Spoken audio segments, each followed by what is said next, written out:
I had just started carving into a roasted chicken when my sister-in-law suddenly rose from her seat and announced that she was carrying my child. My name is David. I teach at a high school, and I've been married to Lisa for 6 years. That evening, we were gathered at her parents' house for our usual Sunday dinner. Her mother, her father, her younger sister Rachel, and Rachel's boyfriend Kyle. Rachel's hand trembled as she pointed straight at me across the table. "Tell them," she said shakily. "Tell them what you did." I slowly placed my fork down. "What are you talking about? I'm 12 weeks pregnant," she said, her voice breaking. "And it's yours." Everything went quiet. Lisa's face drained of color. "What?" I didn't want to say anything. Rachel continued, her voice cracking. "But I can't keep lying." She swallowed hard. "It happened in July, at the lake house. Everyone else was asleep. He came into my room." I stared at her in disbelief. "That never happened. Stop lying." Tears streamed down her face, real, uncontrollable sobs. Her mother rushed to her side, wrapping her in an embrace. Lisa turned to me, her eyes wide. "David, tell me she's lying." "She is," I said firmly. "I never touched her." Rachel cried even harder. "He's been texting me for months, telling me to stay quiet, threatening me." "I don't even have your number," I shot back.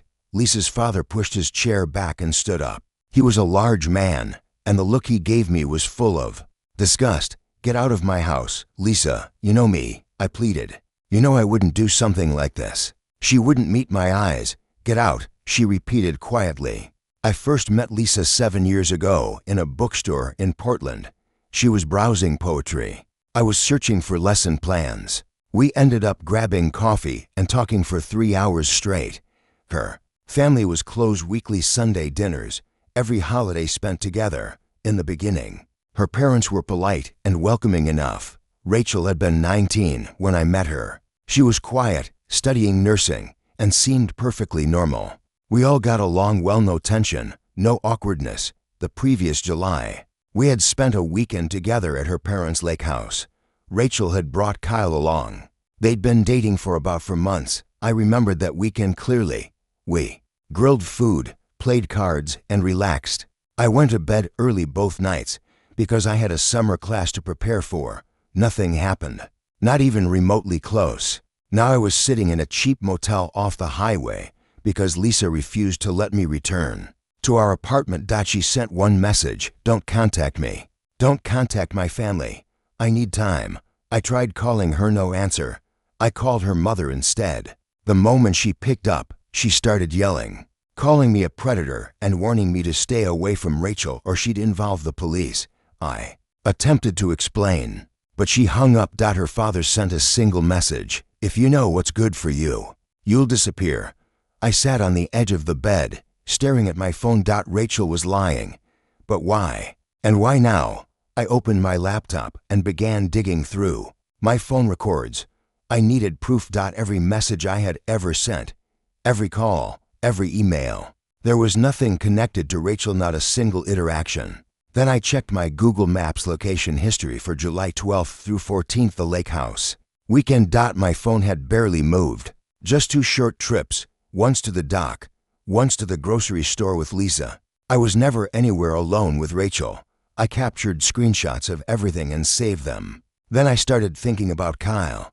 He had been sitting right beside Rachel during dinner, completely silent. He hadn't said a word when she made her accusation, just stared down at his plate. I searched him online. Kyle Brennan, 22, worked at a car dealership.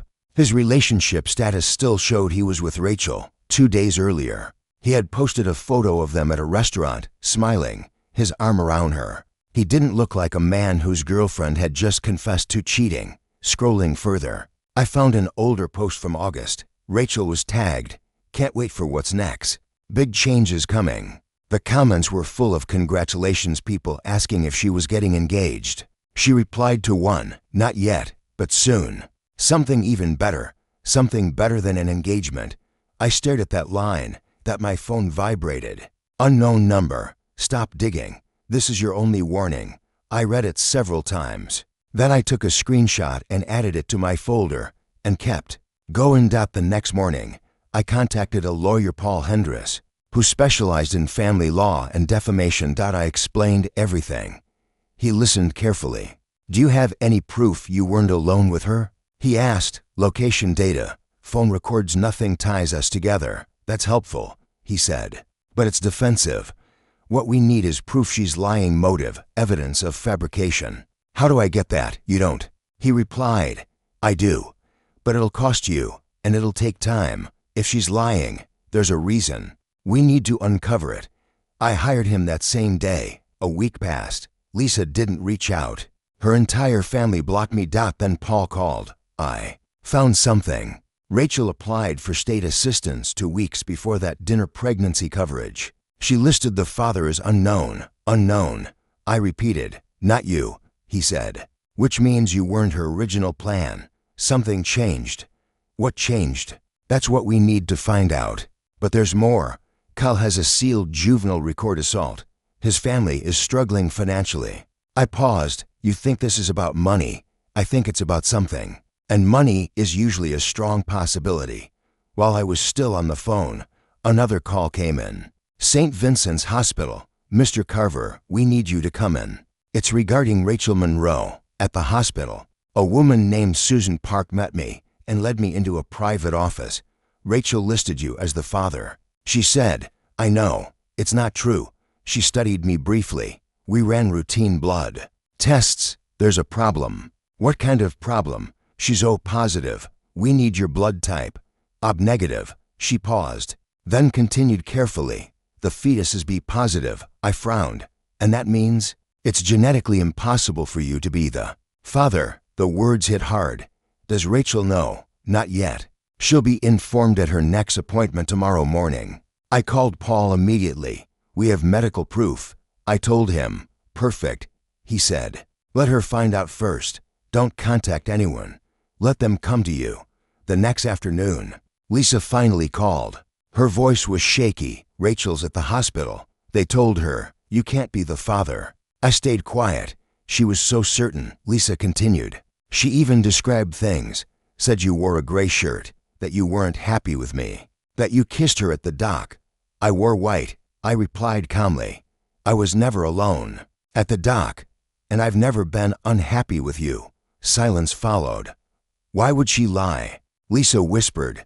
I don't know, I said, but I intend to find out. Then I added, I think Kyle's the father, and they needed someone else to blame. That night, Lisa showed up at the motel. She looked exhausted. I confronted Rachel. She said she admitted everything. Kyle told her to do it. His family would disown him if they found out. She wiped her tears. He promised they'd tell the truth later, said it was temporary. Temporary, I repeated bitterly. She destroyed our marriage for something temporary. I'm sorry, she said softly. That doesn't fix anything. I looked at her. I just needed you to believe me for even a moment. She couldn't answer. That told me everything. You should leave, I said. At the door, she paused. Rachel's telling everyone the truth tomorrow. Good, I replied. What are you going to do? I'll talk to my lawyer, I said. Then decide if I want to stay married to someone who thought I could do something like that. She left without another word. 2 days later, Rachel confessed to everything. She told both families and even posted an apology online before deleting it.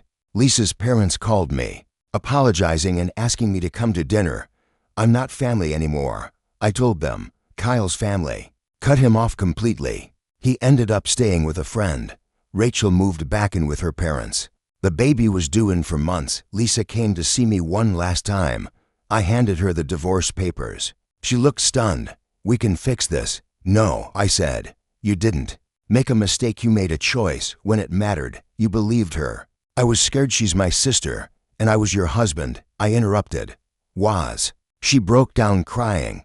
Please don't do this. Sign the papers. With trembling hands, she signed them. I watched her walk away for the last time. A week later, Paul called. It's done. Divorce finalized. I stood by the window of my new apartment, looking out in silence.